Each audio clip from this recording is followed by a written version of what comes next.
Ryan, welcome to Succession Stories. Congratulations on publishing your memoir, Harder to Breathe. I'm excited to be with you today and learn more about your story. Thank you so much for having me on, Laurie. You're in a special room in your house. There's drum kits all around you. Describe your collection in case people aren't watching us on YouTube. Well, this room was kind of a labor of love to build. When I moved out to the San Fernando Valley, I had this fantasy of having a room where I had all of the gear I've ever collected over the years in one space. And it's a long journey. Since I was 12 years old, I started playing the drums, and my very first drum kit is behind me, back in that corner. That blue kind of sparkly looking 1960s jazz kit was the first kit that my parents gave me for Christmas when I was 12. And I didn't play that one for very long because I was, this was the late 80s, and it was the time of the hair bands, and I wanted a big rock kit with cymbals over my head. And so I graduated pretty quickly to that style of drum kit. But since then, being in a band for 12 years, and going from the garage all the way up to the biggest stages, there were a lot of opportunities to collect a lot of different gear. And there were some things I lost along the way, but most of the things that I've gotten is in this room, not just drums, guitars and amps and basses and other things. Yeah, it's super cool. And I love that you've kept your first drum set. And if I recall the year, it was 1989. And Right. if that's correct, that was the year that I was a senior in high school. So just to give everybody kind of a level set for the Gen Xers listening in, and we can put ourselves back in that time zone. You covered a lot in your book. You covered a lot, the highs, the lows of your experience in a really honest way. And it's been more than 2 decades since Maroon 5's amazing album, acclaimed album, Songs About Jane, was released. Were you nervous for your former bandmates to read the manuscript? Yes and no. I think I certainly wanted their approval, and I wanted them to like what I had done. I was very proud of the book that I had written, and it'd be nice to have their support, of course, as well, going out into the world and trying to promote the thing. But at the same time, I felt very confident. I felt like I had done as much work as I possibly could to be as honest and balanced and fair in the representation of everything that happened over a decade and all the relationships involved. And when I was even in moments when I was, at all critical or presenting things that might not be entirely flattering, I was very mindful to, as a therapist now, to look at. Right. To look at the system and to look at, there's 3 sides to every story, and to try to really be self-aware in how I was representing something, because there was no intent to harm anyone or to, sling mud, so to speak. So I felt really confident going to them and saying, here is the story as I lived it, as honestly as I could tell it. And, but just a little nervous to see how they would respond, but they responded very well. Yeah, and they wrote endorsements for your book. All of your former bandmates, as well as talented singer-songwriter Sara Bareilles and Adam Levine, wrote the foreword. So I just want to let the audience know, in case they haven't read your book, but they should read it because it's an amazing book, that it is absolutely, with the support of your former bandmates. And let's go back, let's rewind. Take me back to your early years, because this is really where everything starts, growing up in LA. Yeah, well, I grew up in LA. I was born in 1977, so I was a child of the 1980s, really. This was the era of MTV, and it was the era in LA. It was an interesting time to grow up because there was, it was the 80s. It was the Reagan era, and there was all the opulence of Beverly Hills that was very close to where I grew up. And I played in Beverly Hills Little League and AYSO. But then there was also in the same city, like the worst epidemic of, the crack epidemic and poverty in the inner city and gang life and all that stuff. So growing up somewhere in between those two worlds, I kind of saw myself pretty early on as the product of a lot of intersections, which I talk about in the book. I was the child of a Mexican-born mother and an LA-born Jewish father. So a bit of an intersection there in terms of cultures and background. And then my brother and I growing up we were exposed to a lot of different kinds of music and a lot of different ways of thinking. And we went to a public elementary school that had, kids from all different sides of the city. It was very diverse and different ethnic backgrounds. And so I look at my childhood in LA being a really rich sort of tapestry of a lot of different influences that I'm grateful for. I didn't know any different at the time, but looking back, I'm grateful for the way that it informed the way that I see the world as an adult. And then just musically speaking, there were a lot of different influences in our early love of music. And my older brother Josh took up the electric guitar when he was about 14. And so classic rock and that era of 80s rock were big influences on me when I started playing the drums at 12. And so, by the time I was in high school, I was playing in the school band. I was playing in my older brother's band. And I had a passion for music, which was at that point sort of supplanting my first passion, which was baseball and the Los Angeles Dodgers, thinking someday I would be pitching for them. And that was your dream, wasn't it? To be on the LA Dodgers. Yeah, from the time, we were really lucky in the 80s in LA with the sports teams we had. We had Magic Johnson and the Showtime Lakers, and we had Fernando Valenzuela and Oral Hershiser of the Dodgers, great pitchers to look up to for me. And that was my love, was pitching. And I really thought that was, at age 12, I was sure I was going to be pitching for the Dodgers someday. And I was pretty good. I was a pretty good pitcher. You smoked it. There's a photo of you in the book, and I don't know, you must have been double jointed or something, because the way you're right-handed pitcher, right? And the way your arm was sort of bent back and you were doing a tremendous lunge. So it must have been your fastball or curveball. I don't know what you were throwing. It was a really cool photo. Yeah, that's it. When you see that paused like that, you see how much torque is on your arm when you're throwing a fastball like that, right? Yeah, I think that was like an all-star tournament out in Malibu when I was 12. And you look at that picture and you think, that's not a 12-year-old kid. That's going to be an adult, right? So well, you do touch on it in the book. You talk about the successes of your early baseball career and your dreams for being on the Dodgers. But then something happened where you started to get some anxiety on the mound. Do you want to talk about that? Yeah, it was a weird. I've done a lot of therapy looking back at that point in my life and realizing that the first inklings of some issues I might have had in terms of anxiety and mental health might have started around baseball and my relationship to baseball, because I was an overachiever as a kid, did well in most things, and baseball was my first passion and the place where I felt most sort of comfortable in my own skin and powerful, and pitching in all-star tournaments and feeling like I was really sort of the master of my domain when I was on the mound. I broke my hand when I was 13, and it was right at the end of my first season pitching for my high school. And it was really unfortunate because I wasn't able to pitch in the postseason, the playoffs, and all that stuff. But then there was a senior league tournament that started right after that, and I got my cast off, and I think started pitching a little too fast, too quickly after an injury. I didn't go do any physical therapy or anything. I just kind of picked up the ball and started throwing again. And there was this moment where I was pitching at 13 in the senior league tournament, and we were in some game where it was a 7-inning game, and I'd been pitching 6 innings already, and we were winning like 13-1 or something. And I started having pain in my elbow. And I remember for the first time in my life, I wasn't particularly religious, but I was in the dugout praying to God and saying, just let me get through this game, or let this pain, sort of subside, and I won't ask for anything ever again.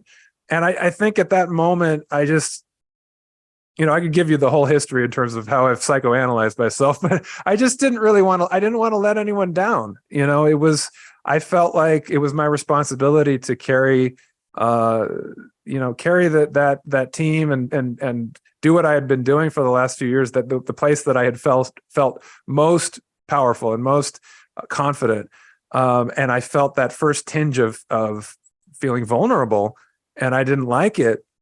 And that carried me forward for the next couple of years, trying to pitch for the varsity team. I just didn't have I had a lot of injuries, and I didn't have the same confidence because I was constantly trying to play through injuries or come back from injuries. And it was very frustrating. And I think it really kind of messed with my head in terms of my confidence. And I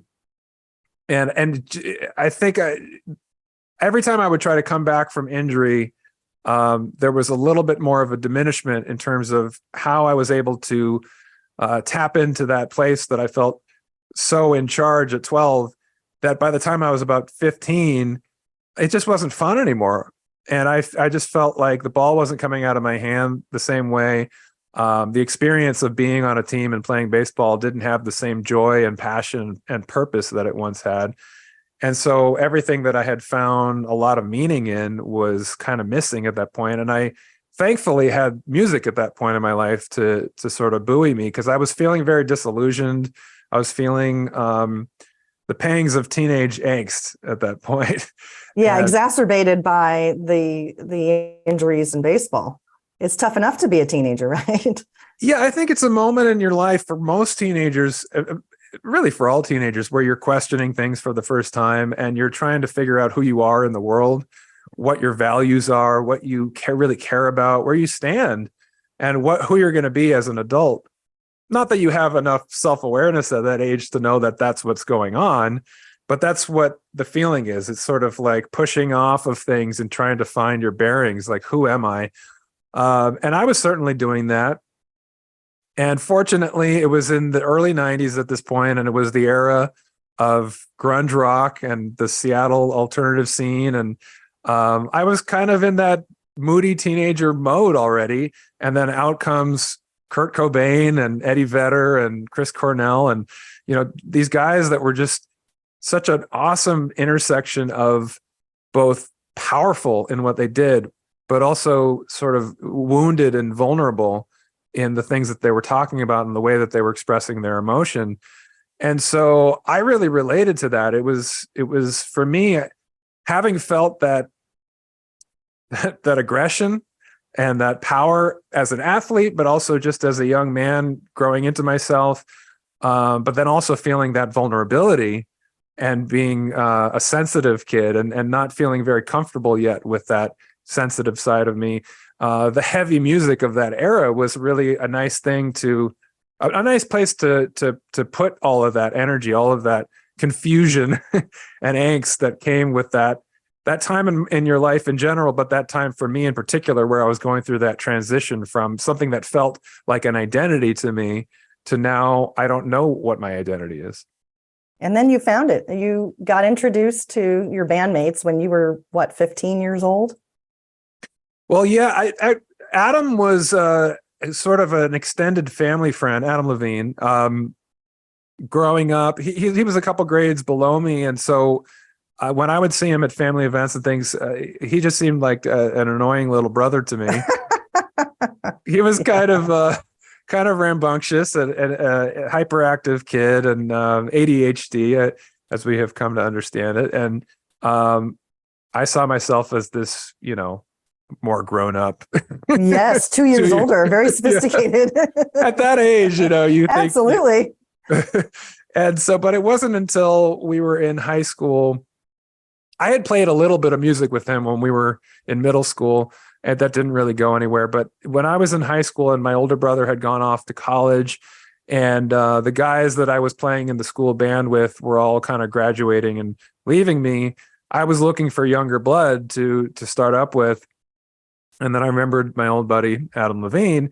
I realized, I knew he had been playing some guitar, but I didn't know how good he was.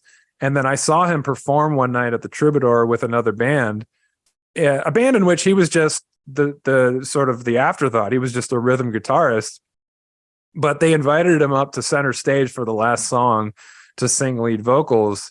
And that was the moment when I was like, oh, okay, everything's going to be okay. Everything's going to be okay. I think Yeah, I and have then it another really took band. off from there. You had a couple other bandmates at that time, Jesse Carmichael and Mickey Madden, right? There were four of you.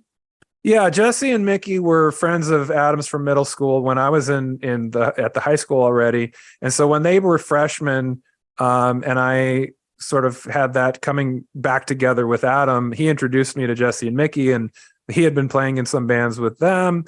I just kind of wanted to steal Adam for myself and start a new band. He would be the singer, and we'd find a good bass player and guitarist to join me for the rhythm section.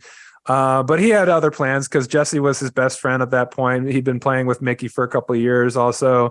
I was reluctant because I had been playing with older players that were more experienced, and these kids were really novices. But I had to admit, when we had one fateful day in the school orchestra room in 1994, I guess it was, we were playing a Rage Against the Machine song.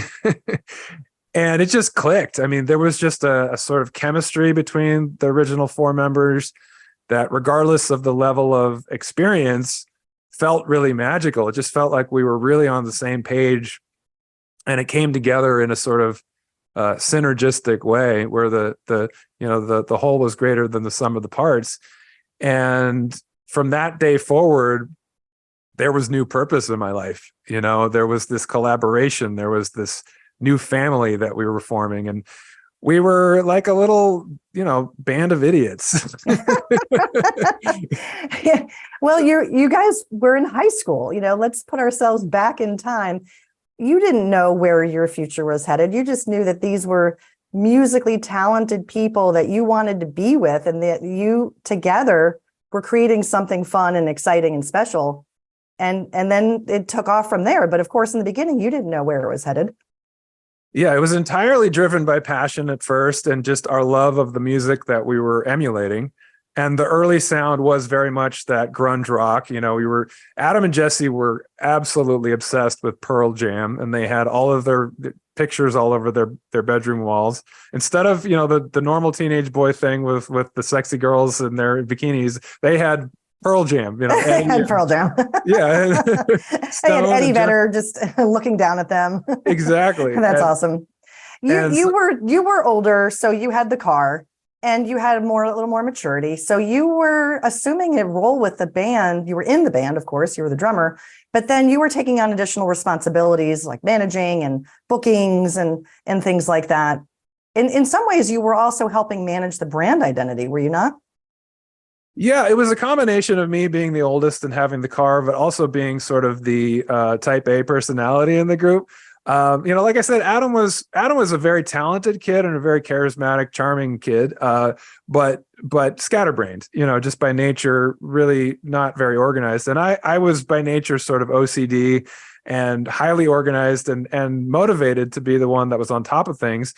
And so, yeah, I was the one that made sure that we had a demo tape, and I was taking it around town to all the Hollywood clubs, the Whiskey, the Roxy, and the Troubadour, and meeting with the club bookers and negotiating a contract to buy a certain amount of tickets and sell them. And then I was responsible for going around town and selling these tickets to our friends and family and taking down a mailing list in those days. And so, yeah, at 16 years old, hustling around, driving in, my hand-me-down Jeep Wagoneer around town.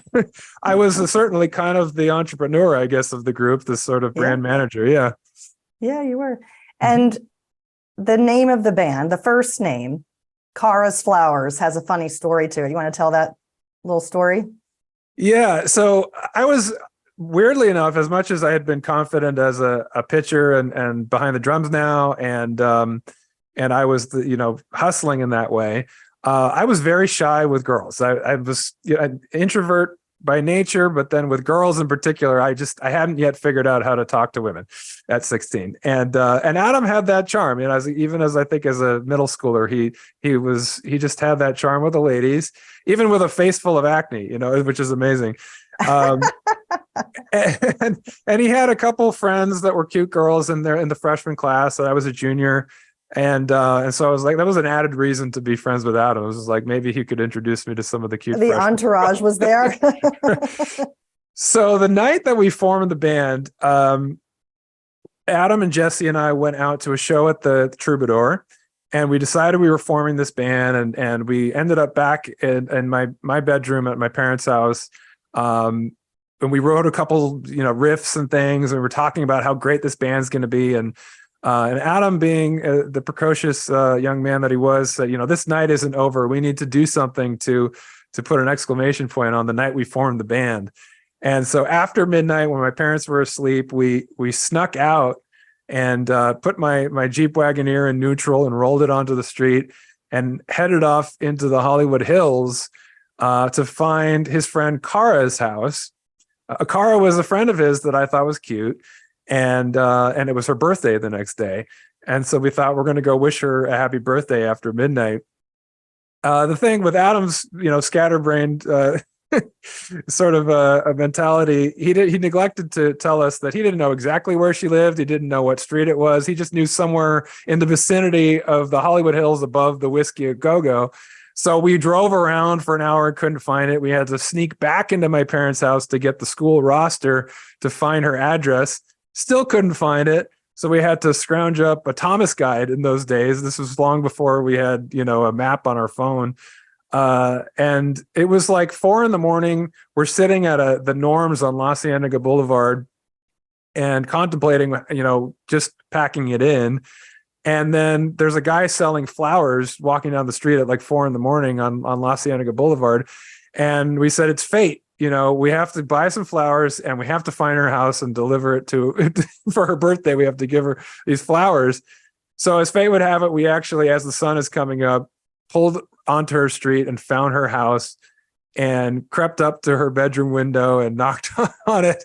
And she came to the window and was very confused. And then, very flattered and was absolutely blushing. I was probably blushing too, because, I was so nervous to be doing this at all. But we snuck back into my parents' house and we said, we have to name the band Kara's Flowers to commemorate this epic journey that was as much a bonding thing for us, I think, as it was anything else. And Kara's Flowers, that name stuck for about 8 years. And you had an album, you cut an album. How did that album do? To give us kind of the quick story around that part of the journey. Well, we were very precocious, but naive and green in some ways. But we started getting attention within a year or two of being a band. And when Adam started to find his voice as a songwriter, lyrically not yet, but in terms of melody, he was definitely beyond his years. And Jesse as well was really growing into, the two of them became sort of a songwriting duo.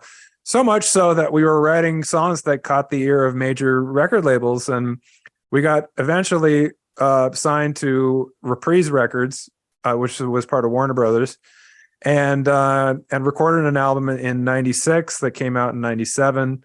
And we went on the road for the first time when I was 19. I had done a couple of years at UCLA at that point, but pretty much dropped out at that point to make the record and go on the road. And we had stars in our eyes. They told us we were going to be the next Pearl Jam or the next Weezer at that point. We were emulating Weezer because this was now the mid to late 90s. Weezer and Green Day.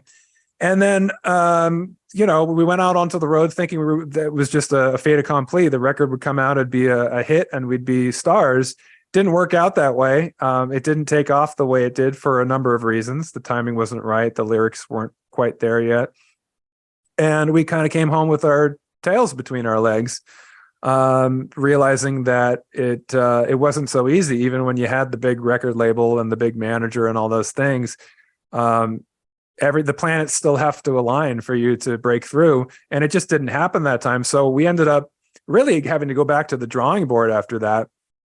After having had, big label, big manager, big everything, agent, attorney, we now had nothing again. We were back to square one, and with me as the manager hustling around and booking gigs around town. And I was back at UCLA handing out flyers and taking our demo tape around, and it was back to the drawing board. And so I kind of fell back into that role of the hustler.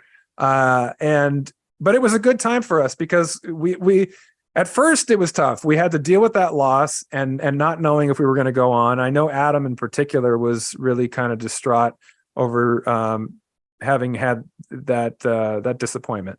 But when we came back together, when we figured out that we did want to go on, even after a period of sort of splintering and not knowing if we were going to be able to work together, we somehow came back together on the same page with new inspiration. Like we were all listening to, for a while there, different kinds of music, and then all of a sudden listening to the same kind of music again, and finding inspiration now in more groove-based music, more R&B and hip hop and classic soul. And we were all listening to Stevie Wonder and Marvin Gaye and Michael Jackson and Prince and more contemporary hip hop and R&B. And so there was a sort of a renaissance that happened in my life as well as in the life of the band in the late 90s to early 2000s.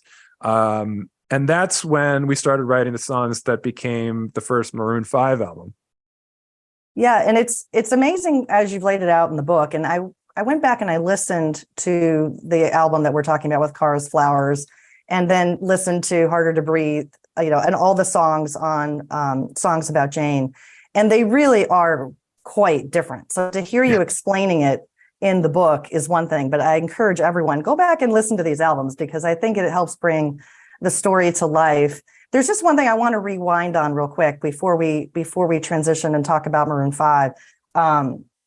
The business side of this is really interesting for those of us that are not in the record business to just get a glimpse into how does this all work. And in the book, you talked about when Reprise decided to drop you from the label, and that stung, I'm sure. And they paid all of you I guess they broke the contract. So they paid all of you at that time $30,000 per band member, which I did the math. And by the way, today's dollars would be more than $50,000 each, but still, it wasn't a huge number. And you said you felt like they dropped you like trash. I was thinking about it in terms of venture capital firms. And venture capital firms, they place a lot of bets. And the way their math works is that they'll spend money, they'll invest, they make these initial investments, maybe some follow on. And if one or two of these companies make it big, it usually is enough to get a good ROI on the portfolio. And when you were talking about the record business and these older days, to me, there was a parallel description where they were willing to spend $1 million on you. They were signing 10 acts a year or however many it was, and they were going to make one or two that made it big. And so when you didn't make it big with the album sales, they cut you. So I don't know if that resonates, but for those folks listening who have been through startups, perhaps you can think of at that time, your band was a startup. It was. And let me just say that we were one of the lucky ones in terms of how the contract that we were able to negotiate. We had really good representation, and the fact that we got an advance and then we got a payout when we got dropped was not the norm. I don't think. I think we actually fared pretty well given that whole story. The sink or swim model is what they used to call it. Basically the record labels in the heyday, I think probably like 70s to the 90s of big corporate rock. They would sign 10 acts a year and spend $1 million on each of them. And one of them would sell 20 million albums and they would make a ton of money, and they would take all those other 9 as a loss. And so that was the model of the business. And never mind the bands that, were basically signed to a record label for about a year. They made an album and put their whole heart and soul into it. And at the end of that year, if the thing hadn't taken off, it was over. I mean, your career was essentially over. We were also very lucky that we had that experience as teenagers. So we had another go round before it would have really been over for us. If we had been in our 20s when that happened, that might have been it for us. It might have been the end of our career. Yeah, you bounced back. There was a time you talked about in the book when Adam and Jesse moved to New York. They went to college for a bit, and I think they were pursuing their musical career. Adam started to work on a television show that some people might remember called Judging Amy.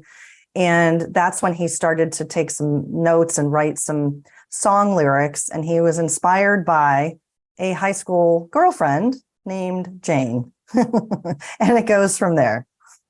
Yeah, well, I don't know if it was. I don't think she was a high school girlfriend, but she was strangely enough, Jane was a friend of my girlfriend at the time, Taryn. But she wasn't introduced to Adam through Taryn. It was like a small world thing. He met her through someone else.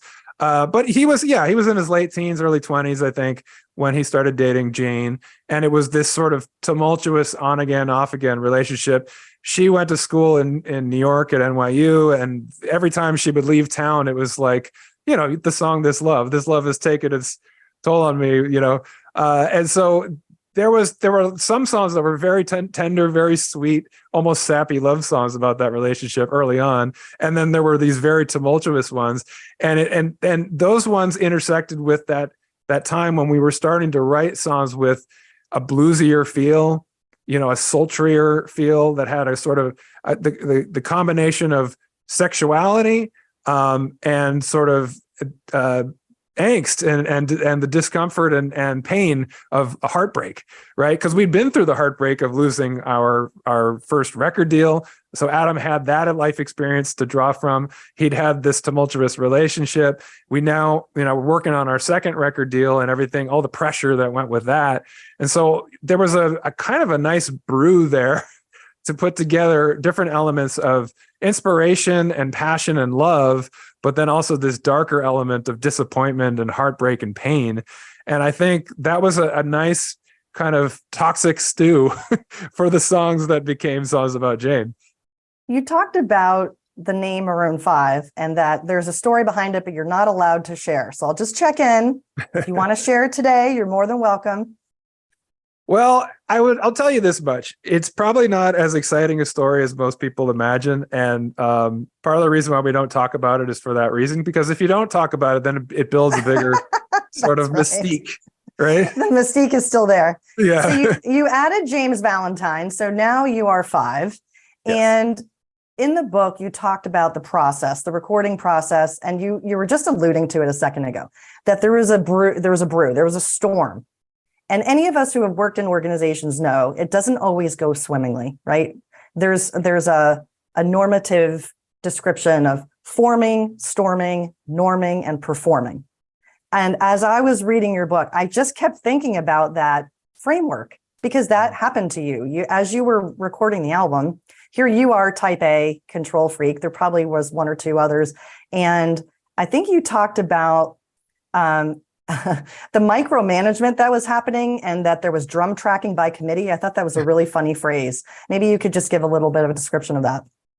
Yeah, when we first started recording in the 90s, it was reel-to-reel tape, and we didn't even record to what you'd call a click track or a metronome. You would just press record and start playing, and you did overdubbing. You tracked the guitars and vocals and stuff separately, but essentially you're just trying to get a good performance the way that you play it live. Maybe a little tighter, a little bit more, you do it enough times to get as good a performance as you can, and then you build on top of that framework. But now we were in the era of, the hip hop style of production, which was much more, drum machines and doing things to a grid, where you had a click track, and if you had live elements, you had to fit it all onto that grid in order for it to all come together with whatever programming you're doing. And you're doing it all within a digital framework now, Pro Tools, which was the software that was becoming the industry standard as opposed to the reel-to-reel tape. And on top of that, and being influenced by that style of music, Adam was doing a lot of the demos for Songs About Jane when he was writing songs with his buddy Sam Farrar, who was from a band called Phantom Planet, which was a rival band of ours. And Sam was a budding producer, and he had his own rig in his garage where he was doing these demos it was a lot more economical to do a demo with a drum machine than to book studio time and bring in the whole band. And so they'd go in over a weekend and throw down a bunch of stuff, but it was all to this grid. And so Adam got used to, I think, a level of perfection that was higher, and his own version of perfectionism started to ramp up. Whereas I was the kind of perfectionist that I just put a lot of pressure on myself to be the best version of me in every context, and just that sort of level of anxiety and self, just demanding a lot of myself. He started having these visions of perfection and seeing the framework of what we were doing improving to where he was comparing it now to like what was on top 40 radio, not just like alternative rock. And so when we went into the studio to make Songs About Jane, those were the kind of comparisons that were being made now. We wanted to make a record like Michael Jackson's Thriller, that had like 8 hit songs on top 40 radio, that every single track you could hear being a hit. And that every moment of every track, that nothing sounded like it was sloppy or, just a band in the studio laying it down live. And so there was this push and pull, whereas I had been the one that was always the one wanting things to be perfect, so to speak, within the context of the looser thing that we were doing. Now Adam was the one who wanted things to be perfect within that pop world. And so, yeah, we had like the whole band. We used to be the whole band in the tracking room playing the thing live. Now it was just me on the drums in the tracking room with the rest of the band and the producer and the engineer all standing behind the glass watching me go, bar by bar and trying to get everything exactly on the grid. So that was another level of pressure. I already put enough pressure on myself, but now it was like when that red light would come on, it was like, oh my God, I have to perform to perfection. And if not, we're going to listen to it over and over and over again and edit it within an inch of its life. So that was, I didn't enjoy that process, that first week of drum tracking on Songs About Jane. Thankfully, the record label actually was on my side in terms of wanting to have more of the live performances, which we lost in that process a bit. So after we had done the other instruments and vocals, we actually went back and did another drum session where we set up the live drums again, and I played live takes over the top to try to recreate more of that feel and that looseness that comes from a live performance.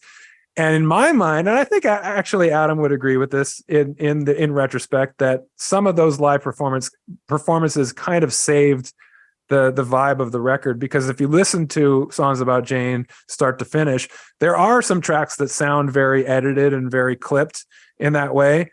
Of the first pass, and then there are the other half which sound very loose and vibey and sound like a band in the studio playing live. And I think it created a really interesting dynamic and a more interesting listen as you go through the record, because it's unique. You don't really hear a lot of records that have that balance between a very top 40 sound but then a very jazzy and rock and roll kind of vibe. Yeah, absolutely. Do you think there's a musical gene? Is this a nature versus nurture? There was an argument you had with Adam about this.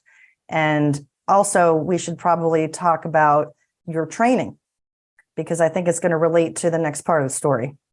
Yeah, I think as a therapist now, I look at everything as a combination of nature and nurture. We have predispositions for things, natural temperaments, natural inclinations or talents. And then there's the way in which that manifests in the world and all the influences and contexts in which that either flourishes or gets squashed in some instances. I think I would say that probably by nature, I was born with some rhythmic talent. I don't know. I mean, my parents say that when I was like age 3, I was dancing by myself to music at a wedding. They saw me and they were like, he's right on the beat. So there was some innate rhythm in me, I suppose. But, music wasn't something that came naturally to me right off the bat in terms of melody and harmony and that kind of thing, even though there was a lot of music in my family. And my dad was somebody who sang and wrote songs. My aunt was a Broadway star, and so was a great singer. And there were musicians on both sides of my family. Is it in the blood or is it in the influence of growing up around it? Again, I think it's probably a combination of both. Having music around you when you're growing up has a big impact on you. But for me, it wasn't until I was about 11, 12, and my older brother was playing the electric guitar, and I was inspired by that and found, hard rock and that influence, that it became a part of my soul. And so I think there was a big part of the influence and the nurture element for me. But then I look at somebody like Adam, and he's kind of a savant. I think you couldn't deny being around him and watching the things that he's been able to do, that there was natural talent there, a natural tone to his voice, a natural ear for melody and harmony without any training. I mean, I've been astonished by Adam in a lot of different contexts, and that's saying a lot, because he's my little idiot brother at the same time, and Yeah. and I'd be the first one to say like, oh yeah, Adam, what's he good for? but no, I'm just like so impressed by him in so many ways, from age 14 all the way up to now, and seeing the things that he's able to do. And so just a natural talent which has been fostered over time with all the experience that he's had. But I remember going into the studio for one of the first times, and as far as I know, he had never sung harmony or never taken any vocal lesson or anything. He took a little bit of some guitar lessons, and he would go into the vocal booth, and the engineer would be like, well, do you want to throw a harmony on that? And he'd say, sure. And he would just sing a harmony. And I was like, how did you pick out that harmony? Who taught you that? He's like, I don't know. It just sounds right. It just sounds right. That is innate talent. That is innate talent. But it was that age-old debate about that Adam and I had, that I did put in the book, that was frustrating for me, because I was, the hard worker, and somebody who felt like we have to put in the 10%, of inspiration goes with 90% of perspiration. And Adam's argument was, well, yeah, but you either have it or you don't. It doesn't matter if you put 100% perspiration in. If there's no natural talent, nobody's going to care. And I don't know, you can analyze that in a lot of ways, but I just found it a little self-serving at the time, and was frustrated by it. In retrospect, I think we were both right, to a certain extent. I think if you put in all the hard work that we did, and you didn't have that natural talent and that natural chemistry that we had, I don't know that it goes where it goes.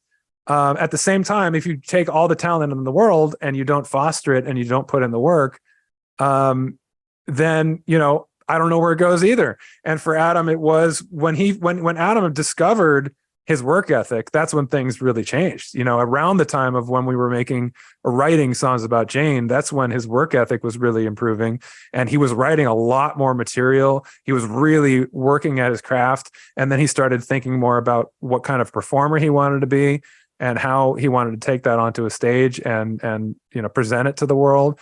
So there was, his biggest hero was Kobe Bryant, who was this incredible natural talent physically, and what he could do with the basketball on the court. But it was when he discovered his work ethic and became this, he had this sort of undying drive to be as good as he could be. That's when he really became a champion. So I can see parallels there, as much as I didn't want to see that at first. Yeah. Well, the story unfolds with this album going on to huge success, but it took a while. Some people call it a sleeper hit, and it sold, my notes here say 10 million copies, the 10th best-selling album of 2004, 2 years after its initial release. Now, it went on to sell more than that over time. But that is a story in and of itself. Talk about the touring.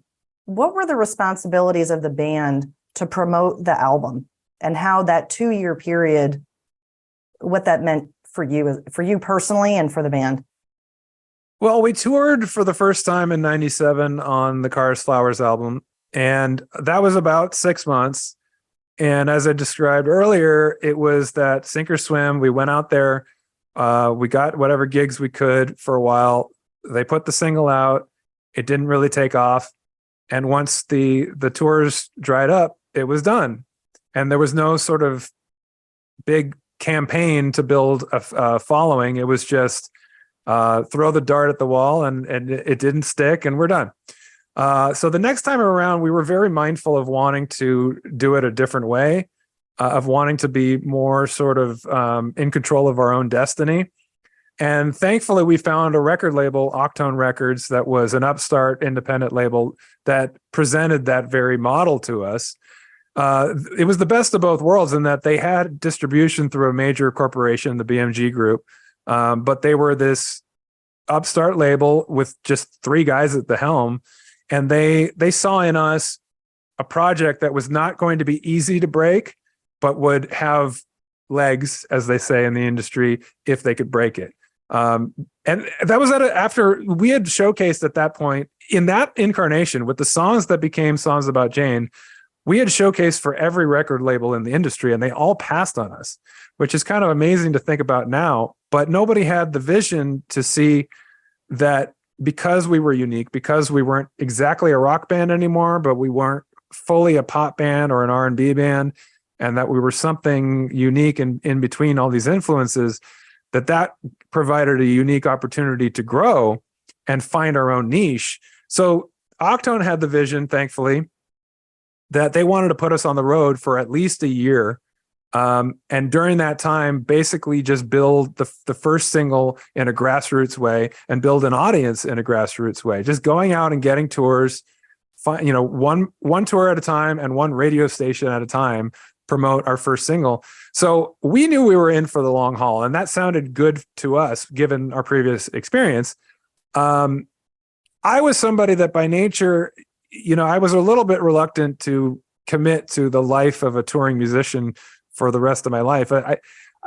I was an introvert. I kind of a homebody, and the long hours of being on the road and that lifestyle didn't really appeal to me. At the same time, having had a lot of fun in college with my buddies, I was okay with the idea of leaning into a couple years of my life of really giving this thing a go and getting out on the road and doing everything we could to see if we could have some success.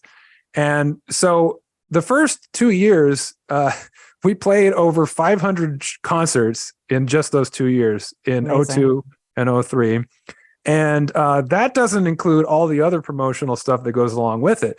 We were rallying the troops, so to speak, going to local distribution centers and playing acoustic shows for them, going to radio stations and bringing in our acoustic gear and playing on the air, doing interviews, meet and greets in stores.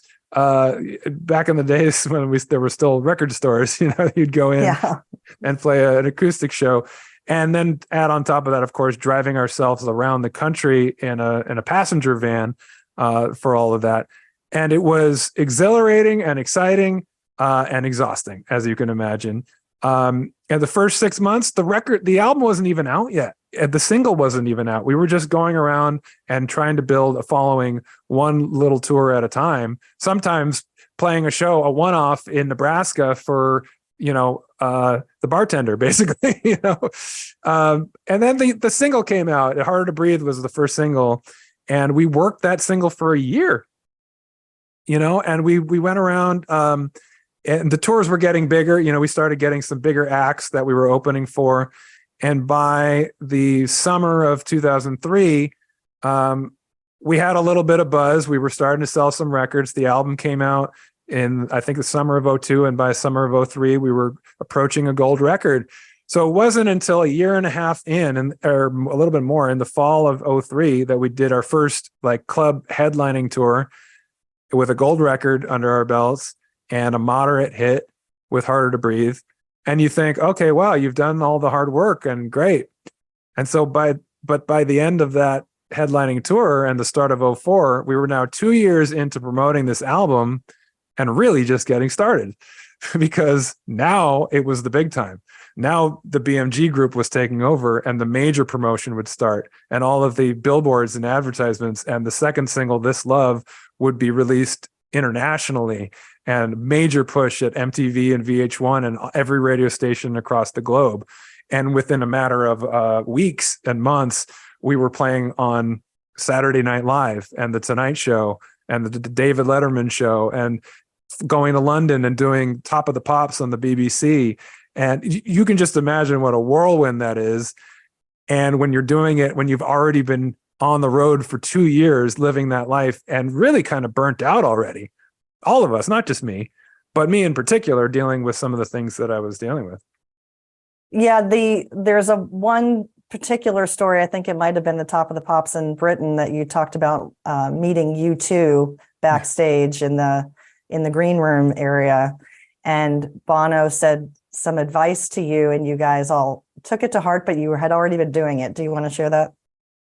Yeah, that was a lovely meeting, and obviously one of our heroes, and a great thing to meet those guys. We were coming off stage from Top of the Pops, having just done one of the rehearsals, and Bono and Edge were coming out of their dressing room, which was right next to ours.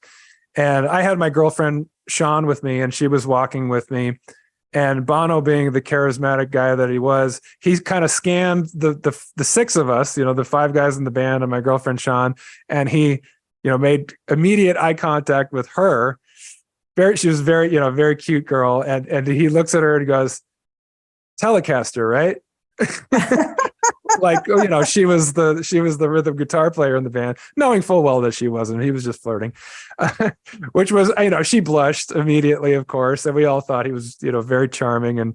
But we got into a conversation pretty quickly, and I'm sure that they would do this with acts that they saw were on the way up. And it was very nice of them to give us a moment of their time and their infinite wisdom.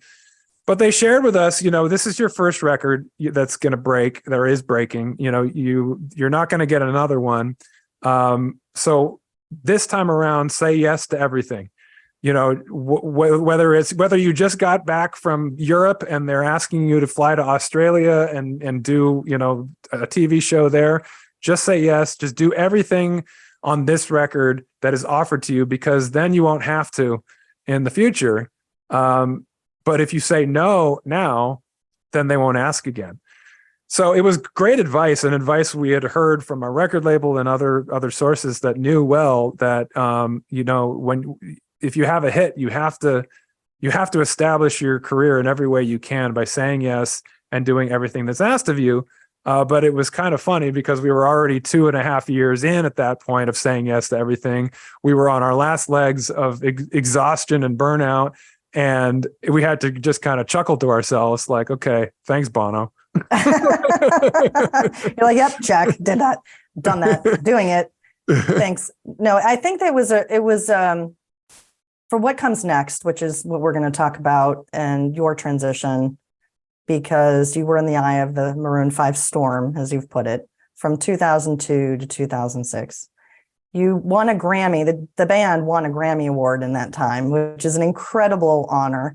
And that was what, 2004? I think it was Best New Artist at the 2005, which was for the year 2004, which is ironic even in and of itself, because it was 2 or 3 years into that album cycle and literally a decade into being a band. Yeah. So winning Best New Artist at that point in our career was kind of funny, but of course, an honor we were happy to receive.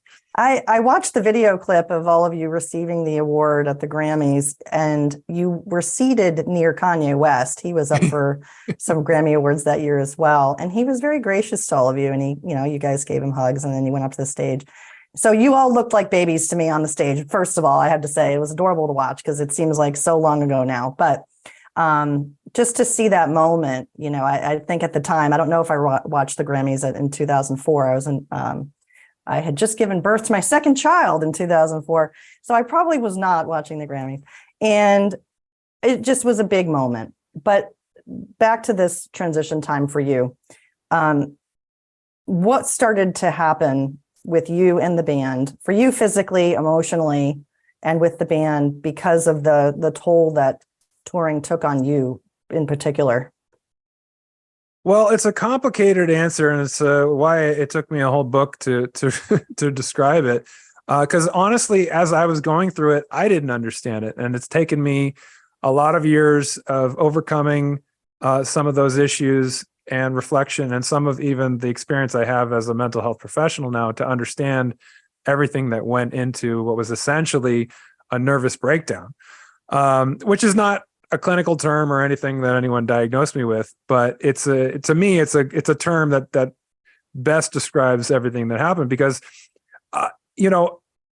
going back, I was that kid who was a little high strung. I put a lot of pressure on myself to perform well in everything that I did. And now we were in a context in which the internal pressure I was putting on myself was meeting up with a lot of external pressure, a lot of expectations, a lot of things that day in and day out, you had to be your most dynamic self. And it wasn't just the pressure I put on myself. It was what we had a whole team, that was hinging on the success of this record and the success of our touring life and going on live TV and playing in front of millions of people. And, that's a lot to do once. It's another thing to do it day in and day out, month after month and year after year. So I think it was in our first headlining tour in 2003 that I started having physical symptoms, which at the time were disconcerting. And I had old pitching injuries, and I chalked it up to that at first. I had pain in my right shoulder, which was that old rotator cuff injury, just inflammation and tendonitis. But then something happened in that tour, which I couldn't understand then, which was, my hand would start shaking after a gig. I couldn't sign my own name.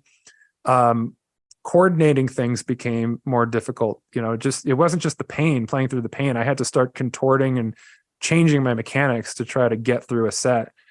And not knowing what was going on and being just like, when I was age 13 in that game, just like praying, hoping that maybe it'll go away.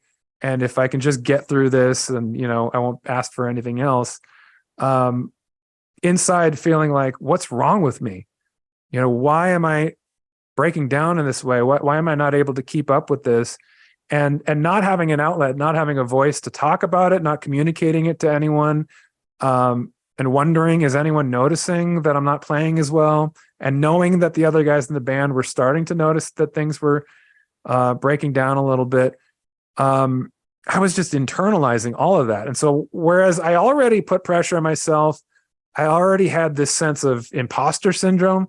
I was a self-taught drummer. I was somebody who never took a lesson.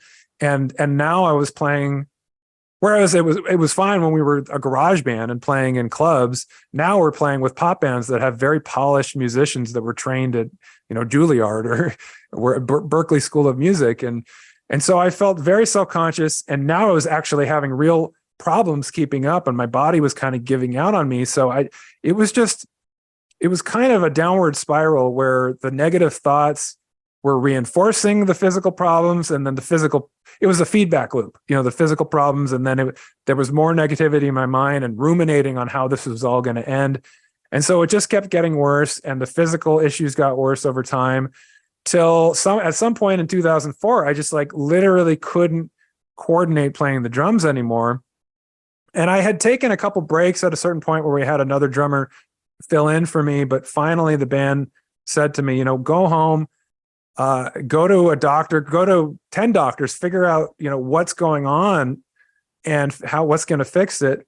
Even if it takes 6 months, and we'll be here when you get back, which was a very gracious thing for them to say. And I'm grateful that they gave me that time and space to try to figure out what was going on. But it was also very disconcerting because I didn't understand what was going on. And it seemed to be bigger than anything than any explanation that anyone was giving me. Because I went to every kind of doctor, and I went to several orthopedists who said I had chronic tendonitis and a lot of inflammation in the shoulder. And I received a series of cortisone injections. That didn't solve anything. So I knew there was something more fundamental going on. And I went to a neurologist who did a series of tests and said that diagnosed me with something called thoracic outlet syndrome. Which is, best I could understand it, kind of like carpal tunnel syndrome of the whole arm. That made sense to me because it was a nerve issue, and maybe that was affecting the coordination. But they just said basically you just have to wait for the inflammation to go down and wait for the nerve to reinnervate. And so it just became this waiting game and sitting around and not knowing how long it was going to take. And still having that feeling inside of there's something fundamentally wrong with me. There's something defective inside of me. And that just made me feel like a failure. And so my self-confidence was getting lower and lower, my self-esteem, my belief and hope that I was going to be able to overcome this, really just spiraling downward. And then now I'm sort of back home watching the band from afar. And this thing that I built over the course of a decade was at the highest level, and it was inescapable. The constant reminders of what it was I was missing out on at that point. You turn on the TV and there was my band. You turn on the radio and there was my band. You drive down the street and there was a billboard advertising the show at the Staples Center of my band.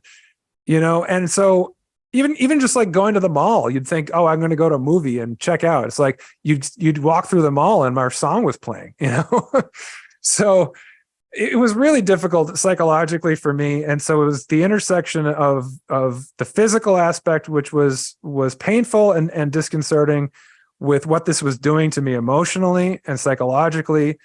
And it was a whirlwind that had been external and was now internal. And just losing faith that I was going to be able to find a way out of it. You turned to alcohol because it helped numb the pain. Yeah. Maybe literally and, emotionally. And you were in a really dark place. Did your bandmates know that? How deep it was, this chasm was for you? Did your family know? I think yes and no. The alcohol crept up on me, and it got to the point where it was at its worst after I left the band. But it did start to become a problem during that time, in particular when I wasn't playing anymore. And I had a lot of free time and really feeling sorry for myself and not really knowing what to do with all of that. I mean, I was going to therapy, I was going to a psychiatrist, but it just seemed futile at that point to talk through the level of confusion and pain that I was experiencing. And the no part, was that I wasn't communicating with the people around me. As I was breaking down on the road, it was kind of the elephant in the room. I think everyone knew there was something wrong, but we were guys in our 20s in 2004 or 5, where there wasn't really a public dialogue about mental health or about, it's okay for a man to be vulnerable and to talk about, the things you're struggling with. And so I wasn't really keen to, open up. And on top of that, I just didn't even have the level of self-awareness at that age to understand what was going on or to process the emotions in a healthy way. And I was hiding a lot of it from my family. I didn't want my family to be worried about me. And so that made things worse too, because it was isolating. I was sitting alone with all of this stuff that was going on inside of me, and I really felt like nobody would understand. And so a lot of times the best way to cope with that was just to escape, to sort of tie one on with alcohol and sort of strap on this alter ego of this guy who didn't have a care in the world and pretend like I was this rock star just living the rock star life. And so I think externally people saw that and saw me kind of just going out and partying. And, I broke up with my girlfriend at the time, and I was just like dating a bunch of people or going out and, picking up chicks and acting like the schmuck that you expect a guy at that age to be. Rock star schmuck life. Okay. Yeah. But it was all fake. It was phony to me. That wasn't who I was. It was a way to escape. It was a way to try to build up my ego for a moment, and to nurse those wounds in a way that I didn't have to face the reality just for an evening. And I think that my bandmates, when they were around me, could see that that's what was going on. I think that it was clear to everyone that I was kind of spinning out and drowning. But again, there wasn't really that open discourse, and it was just the elephant in the room. And I think that they didn't know how to talk to me any more than I knew how to talk to them. And so it was really just a really unfortunate situation that I don't think anyone really knew how to navigate it or what the best way through it was. It's not clear that there ever is one good way to do it. And I respect there was a story you shared in the book about the conversation that you had with the band about your transition. And you set the stage. You were in the Houdini mansion for recording sessions. And I think you described it like it's a whodunit crime scene when you start out talking about it. But this was the culmination of the realization that maybe it was time for you to move on. Do you want to share that story? Yeah, I painted that picture of that scene as the prologue to my book, Harder to Breathe, because yeah, it was exactly that. I look at that moment as sort of the moment that my whole life changed, and it was everything that led up into that moment and everything afterwards. And if you look at it like a murder scene, it's like, how did it come to that, and where did it go from there? And it's not that it came out of nowhere, though. It's not that I didn't, probably in a large part of my mind, see it coming. It's just that I was in so much denial and trying to escape the reality of it. And in that moment, I had to face the reality. I couldn't live in denial anymore, because my band called a meeting at the Houdini Mansion, which was this beautiful old estate in Laurel Canyon here in Hollywood. And we had been sort of holed up there working on material for the next album, the follow-up to Songs About Jane. And Matt Flynn, who's now the drummer in the band, who had been my replacement on the road, was there too. And he was playing, and I was trying to come and re-enter the fray, but it wasn't really working out. And, still sort of the elephant in the room, until the band called a meeting in the dining room of the Houdini Mansion. And it was, a very solemn occasion. Everyone seemed like they were walking into a funeral. And I felt like I was walking into my own funeral, because I knew I was coming, and it was just the moment at which I had to face it. And this is not sustainable. We have to make a record. And after that record, there's going to be a whole other world tour booked. And we're really worried that even if you can make it through this album somehow, the same thing's going to happen. And we're going to be scrambling, trying to figure out how to not cancel a world tour. And so I'd like to say I handled it well, but I was in the deepest, darkest hole of my life at that moment. I just I was desperate, and I begged them, to keep me on in some other capacity, to allow me to be just, shake a tambourine or do something, be the sixth member of Maroon 5, or to stay on as the producer of the next album. And I thought I had enough experience in the studio to do that. And it was just a really uncomfortable conversation. And I think I walked out of that room completely dazed and out of it, and not knowing what the rest of my life was going to be. It just felt like my entire sense of identity was just gone in an instant. It had been my purpose in my purpose in life, that the source of all the meaning in my life. It was my entire social world. It was, my best friends and my extended family, and my sense of self-worth, how I had built up my sense of self. And so with all of that just kind of pulled out from under me, I couldn't see how I was going to walk forward into the rest of my life with anything other than just disappointment and pain. And so after that, I did kind of dive headfirst into the alcohol for a while as a coping mechanism. If it had already been a problem, it became a real issue, where I was isolating a lot more, drinking, going on benders really. And that lasted for a while, until I went into the phase of alcoholism that I refer to in the book as the illusion of control, which is where you tell yourself, okay, enough's enough. I just got to get my shit together, and maybe learn how to drink like a gentleman and take a little bit better care of myself, and start to learn how to move on with my life with a little more grace. And I was able to do that to a certain extent. I was able to sober myself up and create a more presentable version of myself to my family and to my friends, and show up to events looking like I was relatively clean and healthy and happy. But I was really just fooling myself. It was an illusion.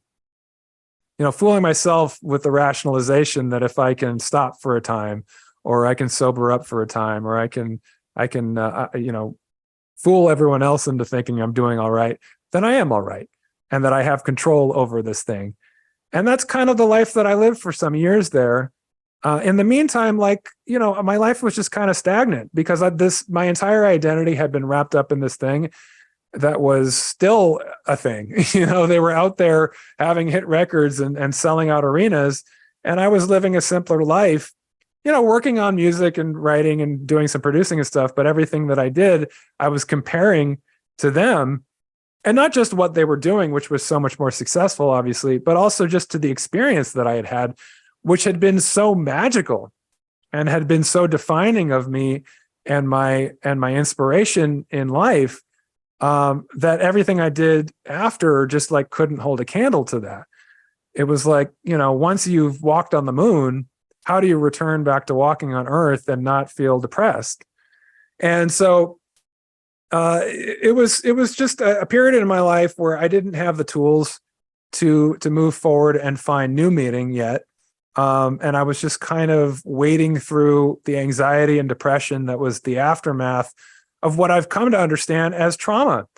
It was very traumatic going through an extended breakdown on the world stage and seeing my livelihood slip out from under me, and then having to deal with the loss of that, and then going through all the cycles of self-medication, and seeing my panic disorder creep up on me and becoming more agoraphobic and dealing with bouts of depression.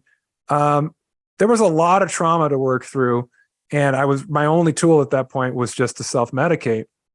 But it got to that point, as it always does, where it got worse and worse, and I got sick and tired of being sick and tired, and finally was able to start walking in the other direction, which at first was terrifying, as any addict will tell you. You take those first steps towards sobriety, and you have no idea what's in front of you or where it's going to take you or what it's going to take for you to maintain sobriety. And that's why they tell you just one day at a time, right? But it was something that I knew at that moment, if I kept walking in the direction I was going, it was just going to keep getting worse, and that my way of doing things was making it worse. And so really, if I had any hope left in my soul that life had something, that was worth living for me, that now was the time to start walking in the other direction. And that,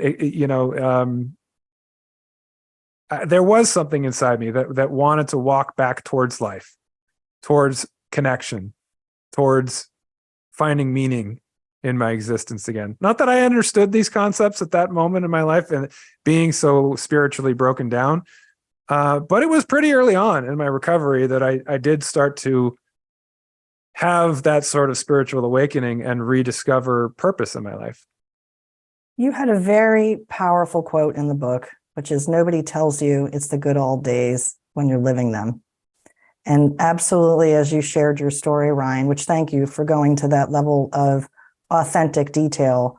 It's quite remarkable to hear how you reflect on your experience, because now you have the benefit of hindsight, but I can only imagine the pain that you felt at that time.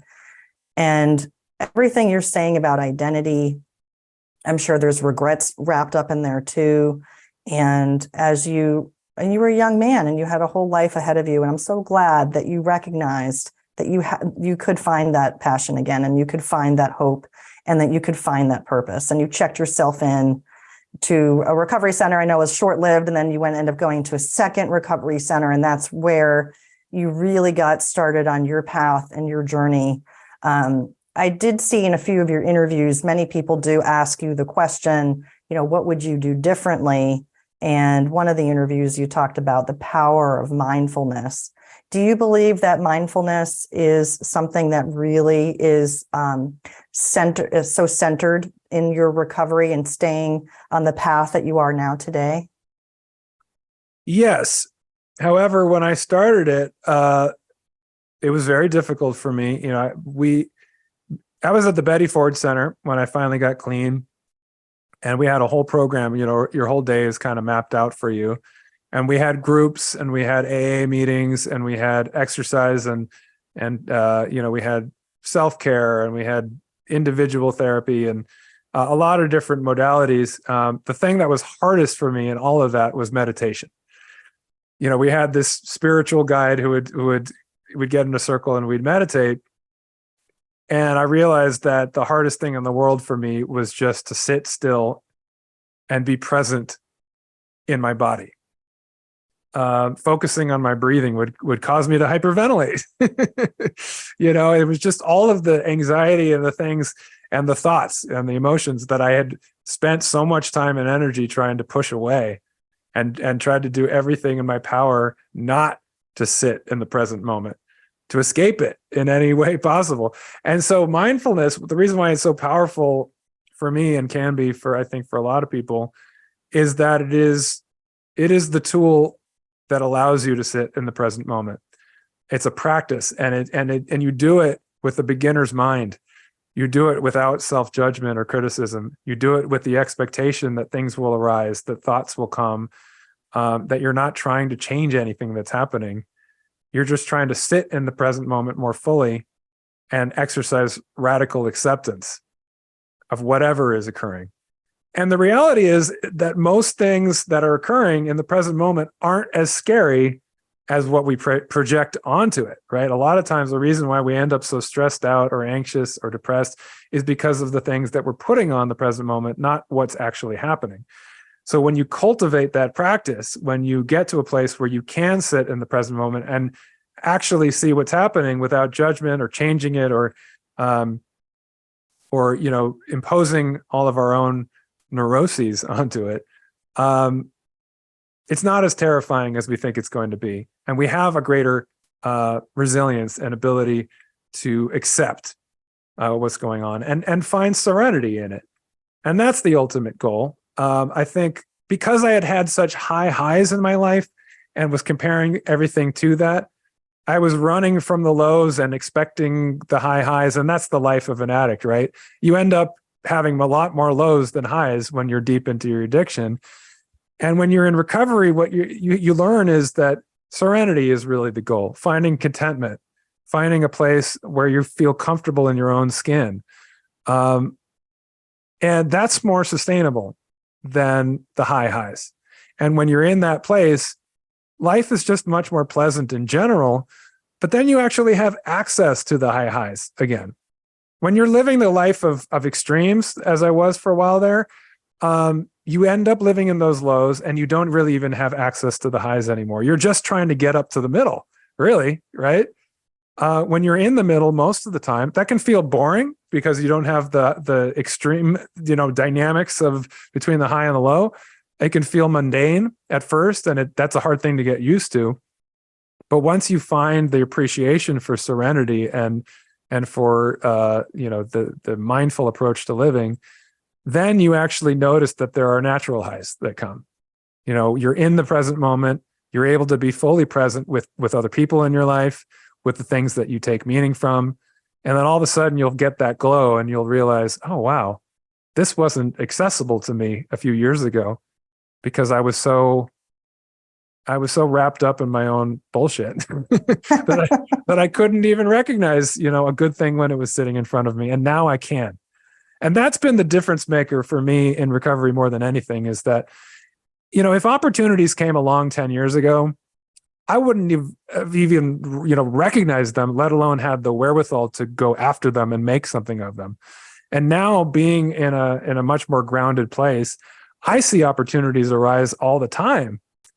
And I see them and I get excited and I say, oh, I want to walk forward into that. And I know what to do with it, even if it's a little scary, even if it causes some anxiety. I'm like, well, nothing's scarier than walking out of my addiction into sobriety for the first time. If I can do that, I can walk into this. And as long as I'm just taking that mindful approach of just acceptance and sitting in the present moment, it's not going to be as scary as I might think it is.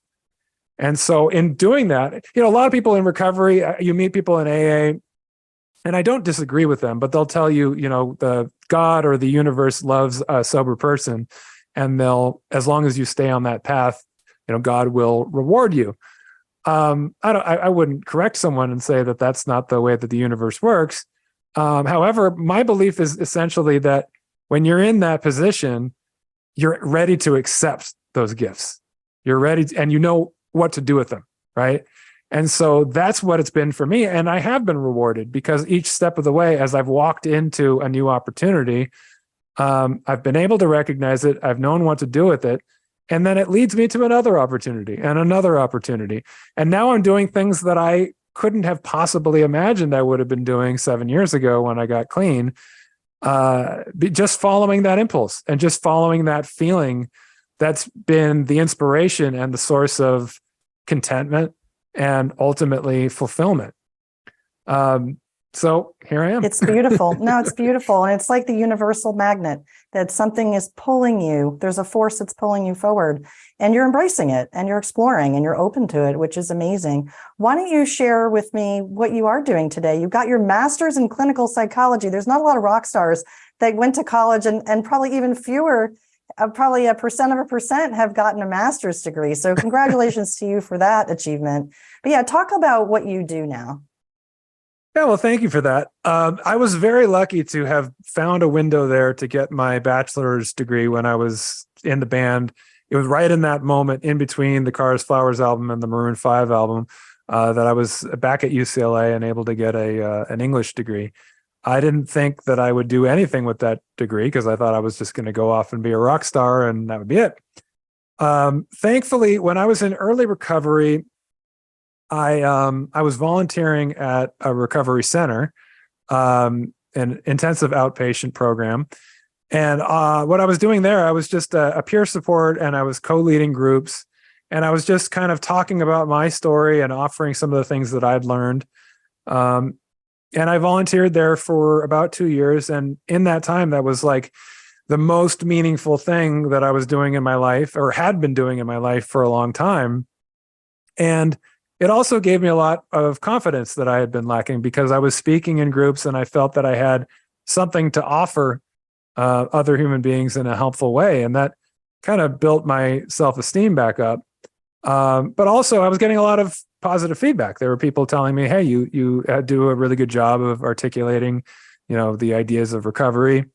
And I feel, like you're a really good listener. You listen to me when I'm talking, and you offer some really good feedback, and you have a knack for this kind of thing. Have you thought about going back to school and doing this professionally? And honestly, I hadn't at that point, but then I realized, wow, if this is this fulfilling to me doing this, and I'm getting such positive feedback, then I'd be a fool not to see that opportunity and walk forward into it. So I just didn't even hesitate. I just started going online and looking for places I could apply, that I could go out and get a master's degree and become a therapist. And thankfully, I got accepted to Pepperdine. I didn't know if that would be easy with an English degree, but I was able to. And it took me a few years to get my master's in clinical psychology. And I figured I was going to go work at a recovery center, but my horizons just keep getting expanded upon, and I saw new opportunities. I was like, okay, I'm going to be a therapist. I don't know what kind of therapist yet. Right out of school, I got offered a job and started working at a clinic for anxiety, an IOP for anxiety. And in the course of getting my master's degree, I also had to do a lot of self-reflection, a lot of papers, both case studies on other people and on myself, because you have to be pretty self-aware in order to become a therapist. And I rediscovered my passion for writing in doing that, and realized, hey, I have a story to tell now that has a happy ending.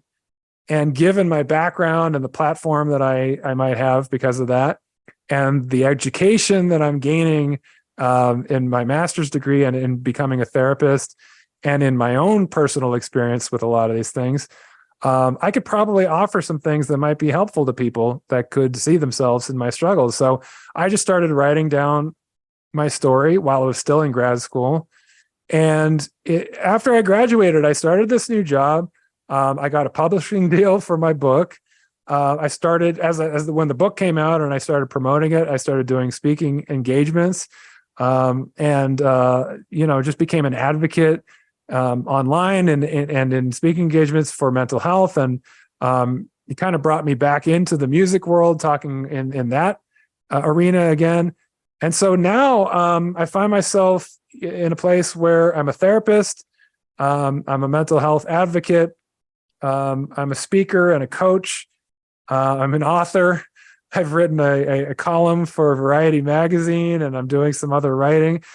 The sky's the limit for me. Whatever comes next is going to be something that feels fulfilling and that I'm passionate about. And if it's not that, then, why would I do it?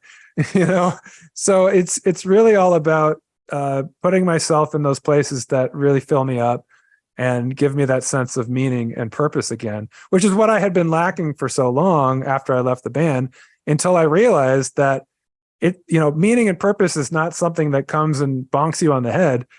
It comes from investing yourself in something and creating that purpose for yourself. And it doesn't matter what it is. It's different for each person. And you can go back to the argument we were having earlier about, are you born with it? Or is it something that comes from the context of your life?